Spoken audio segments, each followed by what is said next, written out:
नवनिर्वाचित विधान परिषद सदस्य किरण पाल कश्यप ने पत्रकारों से वार्ता करते हुए सपा राष्ट्रीय अध्यक्ष का नारा है पीडीए, जिसके तहत पिछड़ा, दलित, अल्पसंख्यक को तरजीह और बिंद मल्लाह कश्यप निषाद समाज के सबका सम्मान एवं मनोबल बढ़ाने का काम किया। भाजपा को जुमलेबाज पार्टी बताया। विधान परिषद सदस्य किरण पाल कश्यप सपा जिला महासचिव राम नारायण बाथम के आवास पर आए हुए एमएलसी किरण पाल कश्यप ने कहा कि लड़ाई सीधी है, लोकतंत्र और संविधान बचाना है। उसके लिए जनता समाजवादी पार्टी के साथ खड़ी है। भाजपा को हटाने के लिए कोई भी दल नहीं बचा है, क्योंकि भाजपा के अन्य दल खत्म कर दिए। केवल हमारी पार्टी बीजेपी को हटाएगी। लोकसभा चुनाव में उत्तर प्रदेश 50 से अधिक सीटें समाजवादी पार्टी जीतेगी। उन्होंने कहा कि पश्चिमी उत्तर प्रदेश में हमारा जिला शामली है। शामली में तीनों विधानसभा क्षेत्र की सीटें सपा ने ही जीती हैं। भारतीय जनता पार्टी ने 400 पार के सवाल पर बोले जुमला है, केवल 15 लाख खाते में भेजना, 2 करोड़ नौकरियां देना। जब सरकार बनी तो अमित शाह जी ने स्वयं कहा कि ये सब चुनावी जुमले हैं। सरकार विभागों को प्राइवेट किया जा रहा है। 2 रुपए पेट्रोल कम करने के सवाल पर बोले 30 रुपए दाम बढ़ाकर 2 रुपए घटा दिया गया है। भारतीय जनता पार्टी पूरी तरह डरी हुई है। जो पार्टियां 2022 का चुनाव हमारे साथ लड़े थे, उनको अपने साथ मिल लिया गया है। किसान परेशान है, खेतों में रोजाना आवारा जानवर घुस रहे हैं। इस मौके पर प्रदीप कश्यप इत्यादि लोग मौजूद रहे। पेश है हमारे संवाददाता की एक खास रिपोर्ट। एमएलसी साहब, आज करहल में आगमन हुआ, क्या कहेंगे? राष्ट्रीय अध्यक्ष जी हमारे माननीय अखिलेश यादव जी ने हमारे समाजवादी पार्टी को 3 एमएलसी बनने थे विधान परिषद सदस्य, उनमें एक नाम हमारा भी कंसिडर किया जी। और पीडीए का मतलब है पिछड़ा, दलित, अल्पसंख्यक। तो दलित तो राज्यसभा हो गए, सुमन जी पुराने नेता हैं हमारी पार्टी के, और बलराम जी हो गए, और गुड्डू सलवानी जी हो गए, और पश्चिम से हम लोग हो गए।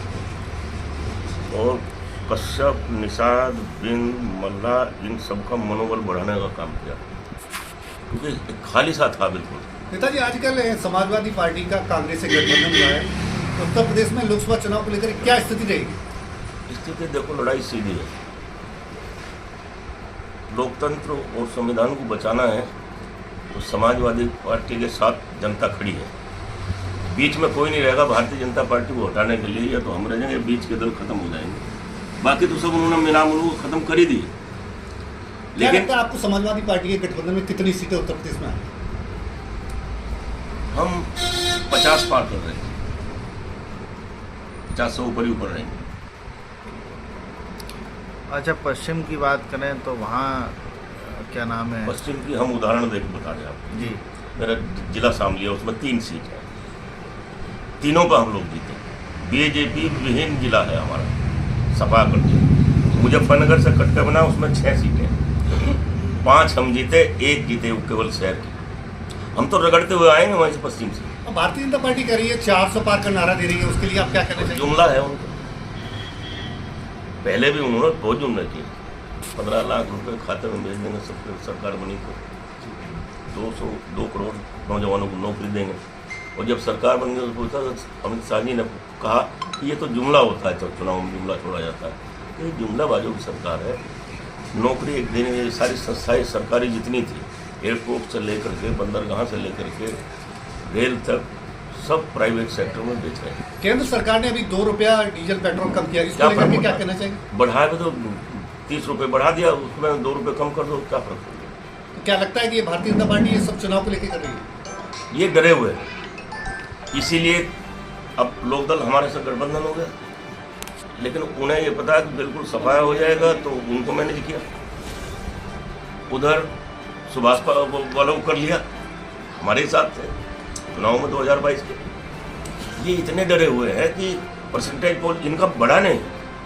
श्री राम मंदिर केवल इनका थोड़े है, सुप्रीम कोर्ट के आदेश पर बना, जनता का पैसा लगा, और कितना चंदा आया बताएंगे भी नहीं आप। समाजवादी पार्टी के नेता होने के नाते आप जन जागरण कर रहे हैं, जगह जगह लोगों से जनसंपर्क कर रहे हैं, क्या अपील करना चाहेंगे आज? अपील ये है कि लोकतंत्र बचाना है, संविधान बचाना है, जवानों को, नौजवानों को, किसानों को बचाना है। किसान किस खेत में जिसमें सांड घुस जाएगा, वो पूरा खेत साफ है, किसान बहुत नाराज है। तो प्रदेश की जनता से क्या आह्वान कर रहे हैं आज? आह्वान ये है कि संविधान को बचाओ, लोकतंत्र को बचाओ, और जो जुमलेबाजों की सरकार है इसको हटाओ भाजपा, धन्यवाद। तब जान बचेगी।